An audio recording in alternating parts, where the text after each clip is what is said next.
Hello, Discover Church and all the YouTube followers. I have here with me someone really special. I have a presidential candidate running in the Republican primary. His name is Ryan Binkley, and he's got a very dynamic background. He's both a pastor and businessman, and now a politician. How are you, sir? I'm doing great, Pastor Steve. Thanks for having me. It's great to be with you, and hello from now Iowa, but it's great to be with you. We're just talking about VIVEK RAMASWAMY. Do you want to just continue and give us a bit of a first-hand knowledge? Because I really don't like hearing rumors.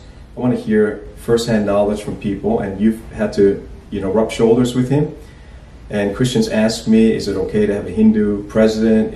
Is he just tickling the ears of the conservatives? What have you come across?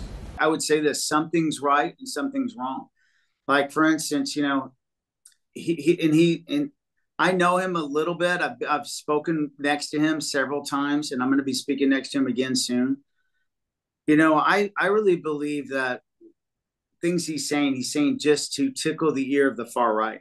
When he says, because he came right out and said this, I will give China Taiwan in 4 years. Let me get the semiconductor business out of Taiwan, and you can have them.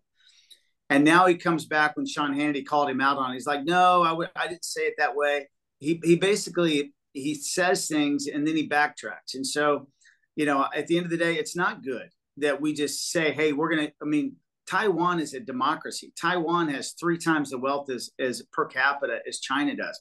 China needs to learn from Taiwan, not destroy their people. And so, I'm not saying that I would go into a war and fight for Taiwan. I would try and avert that war in so many ways, diplomatically, relationally, through sanctions, and so many other ways. And I think we will, under my leadership, we would avoid a war. I think he just says things to get attention more than he thinks through it.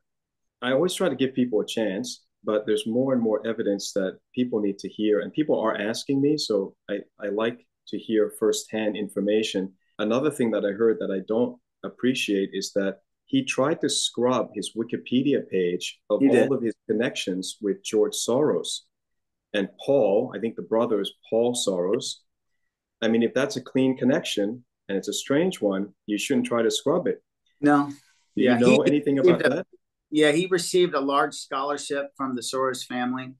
And, he was a millionaire already. He was 24 years old. I think he was worth a couple $1 million, or he made that much money that year, but he took it. It was scholarship money.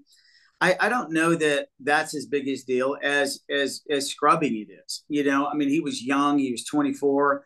He's Hindu. He was not a Republican then. I think he just became a Republican in the last 4 years. He's only voted one time, I think, in the Republican Party. So, he is, he did not announce his continuing support for Israel. He said that he would create a situation where they would not need support anymore. I just don't think he's thinking through. He doesn't know what that relationship is, the spiritual meaning behind it, how important it is that we keep that. And I just, so many things. I called him out one day on firing 35,000 FBI people after he spoke. I was like, listen, you can't go in there and fire 35,000 FBI agents. They've been working on cases for years. You think you're just going to go in there and that would take 10 years to reorganize that thing. That's not a prior day one focus. In my opinion, there's not much when I dig deep that I agree with. Well, what did he say to you when you said you can't just fire 35,000 employees? Did he give? Well, he ran. So he spoke. I got up and spoke right after him. He had to leave. His wife came up to me and said, well, really, he doesn't want to fire 35,000. He wants to fire half of them and reassign them. But he in his speech is like, we're going to shut down the FBI. We're going to shut them down. And that's what he said. And I said, well, maybe he needs to revise what he's saying. He needs to, but he doesn't want to say it that way because it's not as, hard hitting to go, I want to reassign half of them, but really it's just different views. I can't criticize him on his methods. His methods is getting him ratings. And I don't want to come across as a sour, sore loser in that regard, because I believe what God's telling me is God's word. And I believe he's going to get us up there eventually. But I don't agree with philosophically what he says. He throws me to the far right. And I think we got to be careful. The far right is really bruised right now because of what's happening to Trump. and the far right has right to be bruised, has right to be upset. But that doesn't mean we need to just dismantle our country because of people are upset. If you just want a good, smooth talker, and VIVEK definitely is a very Yeah. good communicator. I think every Christian needs to weigh what is said and not just how it's said, because you can be charismatic and you can sound right, but when you start weighing the words and what will be done, and then is that the right thing to do? And I think that's where everybody needs to go, wow, I don't just need to pay attention to the outside. I've got to look on the inside and go, is this the right message for our country? So, for instance, if I throw out I call it red meat to the wolves, and that's what a lot of politicians do. When the mob is upset, give them something they want to eat. So the election integrity, this is big, or we'll call it the FBI, the injustice. President Trump's been indicted on several things. So there's a lot of times when some Republican candidates, and VIVEK has done this as well, would say, absolutely, everything is totally unjust, or absolutely, we need to defund the FBI, or we need to get rid of the FBI. He said it many times, I will shut them down.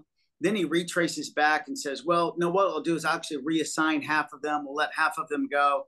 The reality is that, the Republicans have kind of become the defund party. 2 years ago, we were decrying defund the police, but now we're defund the Department of Education, defund the CIA, defund the FBI. And that's some of the things he says that I just don't think is wisdom. I think it's wisdom to put new leaders in. I think it's wisdom to have leaders that carry the principles of integrity throughout the organization. I've got 5 companies. And so if I've got a bad culture, I don't get rid of 100 employees. I get rid of the leader, first. And so there's a little bit different style. And I think America needs to kind of see through that. When he says things like, I want to change the voting age to 25, or if you serve in the military, or if you take this class that I took or that my parents took on becoming a citizen, then you can qualify to vote. Well, that requires a constitutional amendment to change the voting age. And so you're talking about changing something that's really not ever going to happen. But it's a little bit political to me, because college students voted 70% for Democrats in the last election. Are you telling me that if 70% of college students voted for the Republican Party, we'd be saying we need to change the voting age? I don't think so, but maybe so, but I doubt it. And so there's points of integrity I think we always have to look at. I disagree on many things he's talked about with foreign policy, whether it be a support for Israel, then he kind of backtracks on that, or whether it be letting China take Taiwan after 4 years, which he said, it's not time for that. We have a policy with Taiwan, a one China policy. He said very clearly he would try and protect Taiwan for 4 years until we no longer need them and no longer need the semiconductor business. My wife is from South Korea. I'm so glad the leaders 50 and 70 years ago, and even in World War II, didn't think that no nation was really important to us just because they were far away.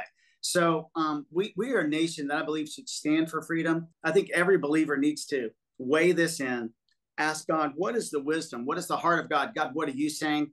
And not just what you're hearing, but what is being said. And if we do that, we'll come up with the right answer.